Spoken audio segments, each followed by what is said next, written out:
had a good conversation with the Attorney General and asked for him to really develop an opinion on that. He sent us a letter, and I see you're in the audience. Would you mind coming up and just kind of giving us the synopsis of your opinion that you sent us in the letter? Thank you. Yeah, this is the contents of this are in a letter to the Speaker, the Senate President, and the Governor yesterday. So on Friday, the Archdiocese of Kansas filed a case called Nauman v. Stewart in State District Court in Leavenworth County. In that case, they allege through sworn declarations that theft has occurred, and basically argue that the stealing of a consecrated host or bread and wine is necessarily has to have occurred, since there's no way to procure it under these circumstances without there having been a theft, possibly a theft by deception, which is a crime under Kansas. That's where the perpetrator of the theft portrays himself as something other than he is and obtains the stolen item that way. Because there is that sworn testimonial evidence that a theft has occurred, and because the statements of this organization that intends to hold a so-called black mass indicate that they intend to destroy the stolen property, that would involve yet another crime being committed. So we believe that, although of course there are free speech concerns, and of course the Capitol has been a public forum, there are also limits, and you cannot use the cloak of the First Amendment to commit crimes. And here there'd be at least 2 crimes committed on state property.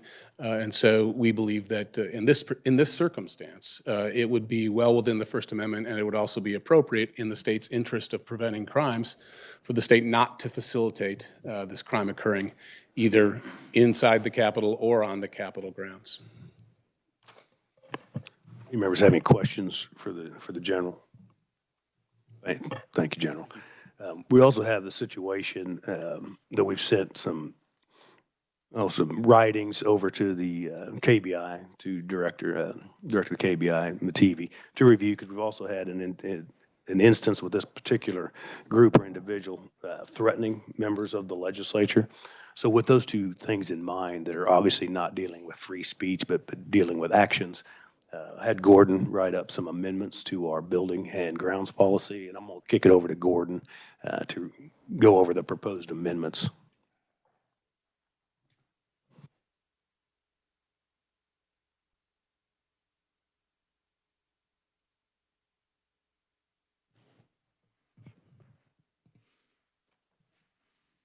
Thank you, Mr. Chairman and members of the committee, the council.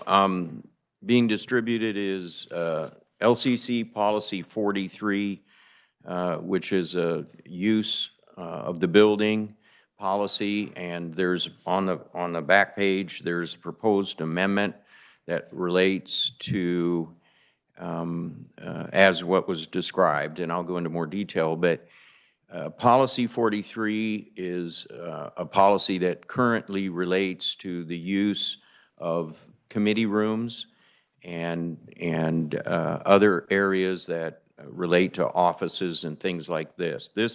This particular amendment does expand the use policy in the building under the LCC policy to both State House common areas and the grounds themselves.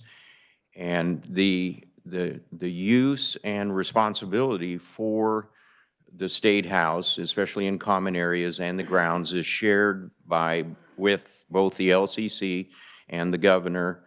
And this policy simply states that an organization that asks permission to reserve space, or an organization or individuals that don't seek permission but simply gather either in the common areas of the State House or on the grounds are subject to some limitations and can be prevented from gathering if certain criteria are met.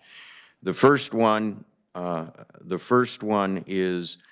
has to do with that they will not be granted permission to meet or gather when if their meeting restricts based on race and some other factors.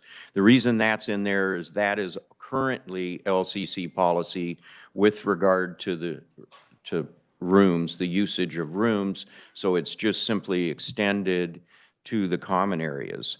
What we're particularly was referenced by the Attorney General is more items 2 and 3, and 2 is related to the threat. If a threat has been made against a member of the legislature, the governor, or other public official, and it presents a credible threat as verified by either the Highway Patrol or Capitol Police or the KBI, then that organization, permission for them to gather can be denied, and and even their gathering can be prevented because of the current credible threat.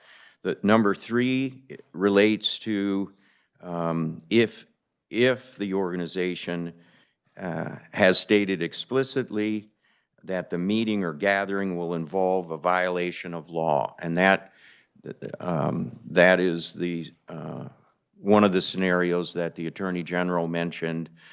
This policy, I will mention, is generally applicable. It's not applicable to a specific organization or group of individuals. Thank you, Gordon. I want the committee to make sure that's clear. This isn't specifically for this particular group. It would be any group that proposed to come onto the grounds and commit a crime, or anyone who is actively threatening a member of the legislature or the governor's office. So this has nothing, I want to make it clear, these amendments have nothing to do with a free speech or free speech infringement. Really, it deals with projection or of a crime or a threat. So any questions for Gordon? Yeah. Representative. Thank you, Mr. Chair. Gordon, with page 2, section C, number 1, just for the public, I'm assuming based on the way this is written, so if an organization had like a Black Lives Matter rally or a women's march or Catholic rally, that's okay as long as it's open to everyone. That's correct. Thank you.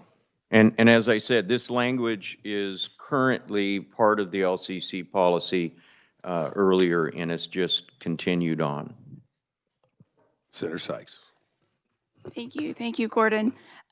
Current statute, I think it's 753762, has the Secretary of Administration of responsibility for the building. So what does that do in reference to that? Are we changing who has authority? No, the LCC, I think it's 65A is the statute, has authority by statute to assign space throughout the building. And so this policy is in conjunction with the fact that the LCC shares with the Department of Administration and the governor the allocation of space in the building. And I don't want to put words in anyone's mouth, but obviously because we share responsibility, the governor has a part in this as well. But in order for the LCC to assert their part of the responsibility, a change to the policy would be needed. Any further questions? Seeing none, I'll defer to the speaker for motion. Thank you, Mr. President. I move that we accept the amendment to Policy 43 as stated in the document we received. We have a motion, second by Representative Carpenter. Any discussion? Seeing none, all those in favor say aye. Aye. Opposed, no.